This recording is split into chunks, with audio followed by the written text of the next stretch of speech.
how many of you remember the first time you were asked to think about your thinking? How old? I was 18 in a high school English class. Okay, anyone else? I'm sure my parents once asked me, "What were you thinking?" And how old were you? 12. Okay. So I would have answered this question when I was 21 and I took my first general semantics class at Manchester. But I hang out with a lot of elementary school teachers and they're like, no, Mary, no. We teach metacognitive listening or metacognitive reading strategies every time we teach elementary children in the United States how to read. So they encouraged me to say to my students, remember when you were taught to think about your reading when introducing metacognitive strategies, because then they could remember, oh, I was told to forecast what was going to happen in the story. I was told to pay attention to the characters, and I was told to problem solve the words I didn't understand with context clues.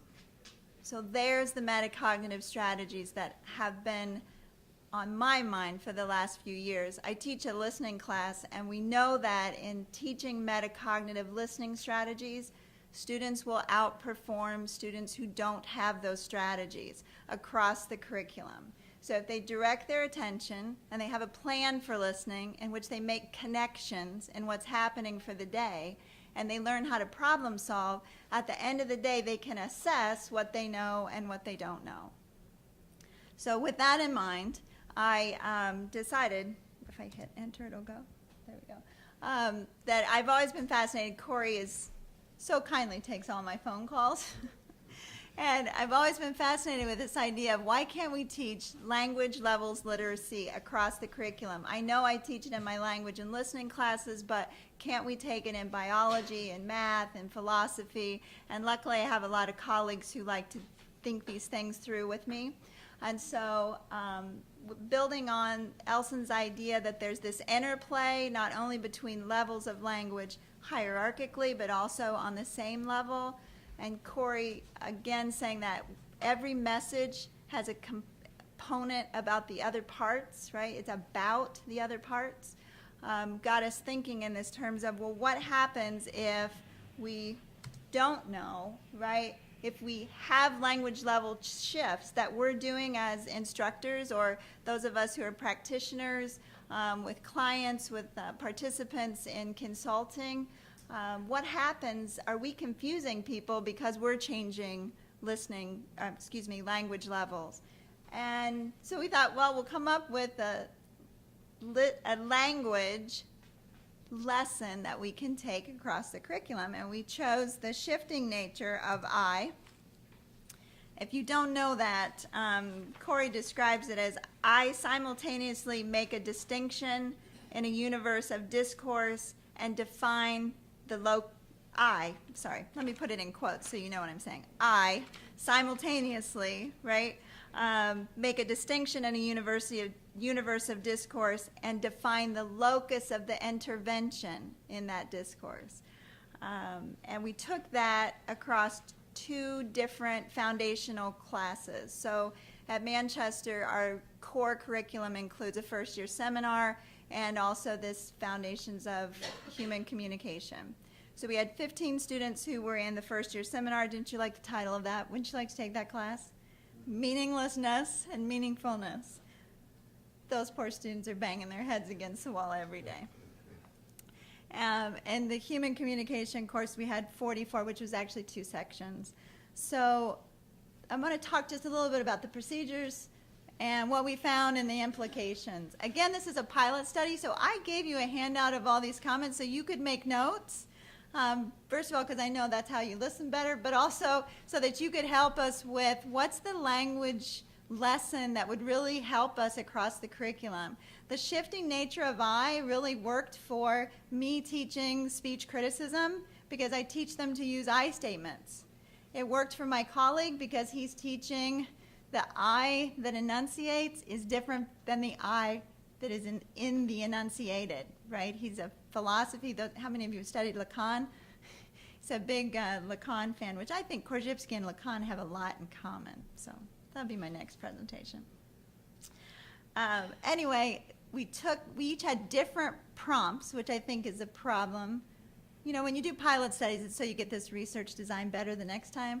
But I think we should have the same prompt. I don't think we should have different ones. But we tied our prompts to our courses, and then we did a content analysis. Those of you familiar with Grounded, if you're not familiar, you go through and underline any chunks of data that you think have a comment. So we had 50 of them. I only had 44 students in this communication class, but there were some that had various themes, I thought, in both.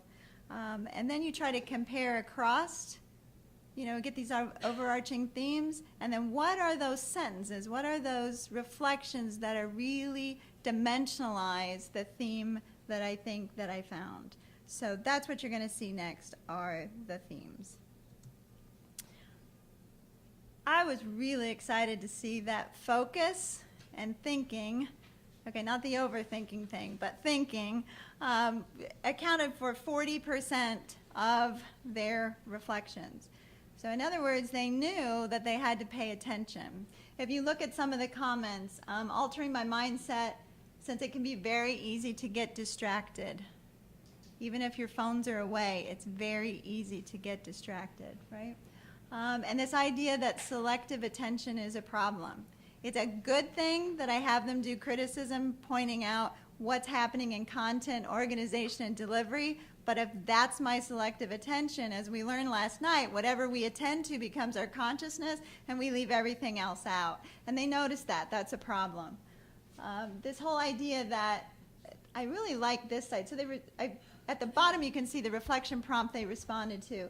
Thinking about our language affects communication by. Because again, we're trying to understand if metacognitive strategies help them, but also does it help them with the overall course content. So this idea that there's more dimensions to my thinking than I thought of means that they're getting the metacognitive strategies. So I really like seeing that. This, of course, is what we were looking for in the Foundations course is we create meaning together. So I was very happy that 60% of the themes their reflections fell into the themes of we create meaning together, this interaction.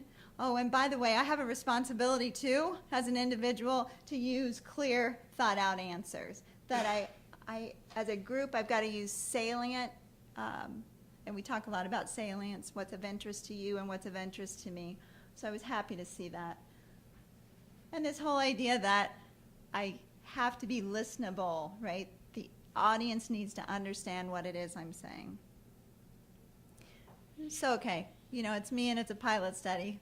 So I thought this was the lecture on speech criticism.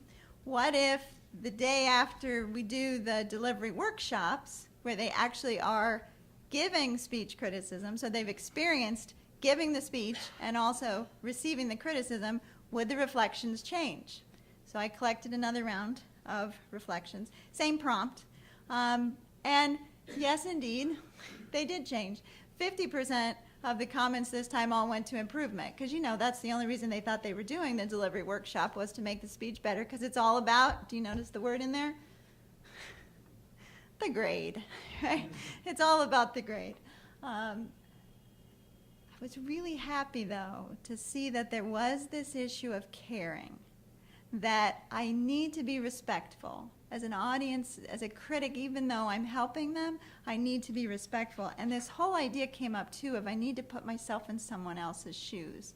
And I need to help them help themselves.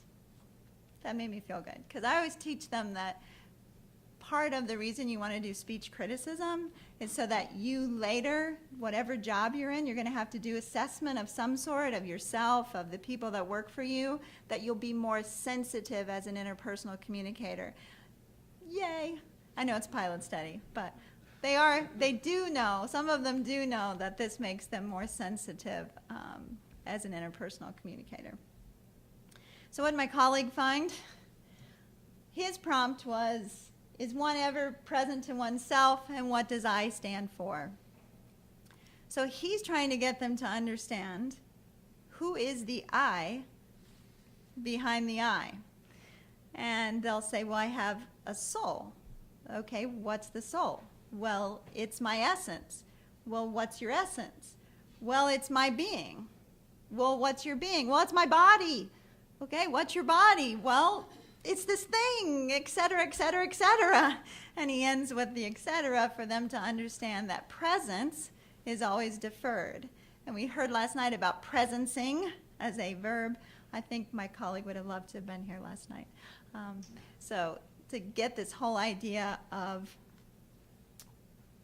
your essence is always deferred. We're never quite sure who the I is behind the I. Can you see why the students are a little frustrated? Yeah.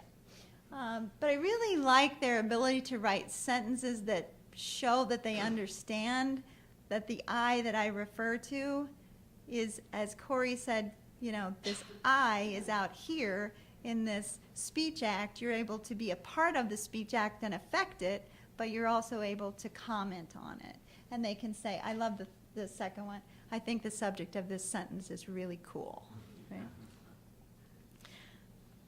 The so what? For my students, what I really loved, and these were comments that didn't come out in the written reflections, but did come out in our conversations.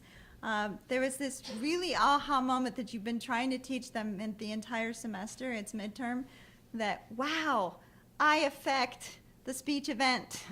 The fact that I'm in it, I'm affecting it. A lot of you are smiling at me right now and nodding your heads, and that really affects my ability to present, right? And get excited about it. So they get it. They realize that they can't just be looking at a phone, or they're not helping the person give their presentation. My other favorite comment was, this, I can still see this person's face. My gosh, I'm critiquing my self-critiquing. That's a whole nother level of language that I hadn't thought about, this metacognitive. And the poor folks that fell into the overthinking were just like, I just get caught up in my thinking, I'm just done with this, right? And this is my favorite one.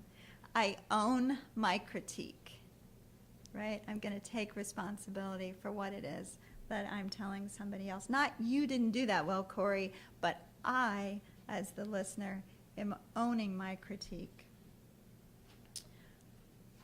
So I think, in this pilot study, that we actually have taught them metacognitive strategies with this language literacy, somehow this levels literacy. I think we need a better lesson. The shifting nature of I was really good for our 2 classes, but what can we take to math and what can we take to biology? And they really want these lessons, so if you have any ideas, I'd love to hear them later. My colleague in the first year seminar actually thinks it's very compelling and frustrating to students. So is it worth the risk, right? To give that compelling thing, but yet to frustrate them, because we know if we frustrate them too much, it's like us. If it's too much, we bump against actually making it over into that learning curve. So we think it's worth the risk, and that's the et cetera. We know that it's a metacognitive strategy. We know that teaching students about metacognitive strategies gives them a sequence of strategies that they can use at any time when they're not understanding, and that can go back to what we learned when we first learned how to read in the United States. What were we thinking was happening here? What was the forecast? What's happening? Do I need to ask questions when I don't understand and the context clues aren't helping? So we have this whole thinking about our thinking that allows us to keep that language in thought, allows us to monitor that language that's in thought and in action. Thank you.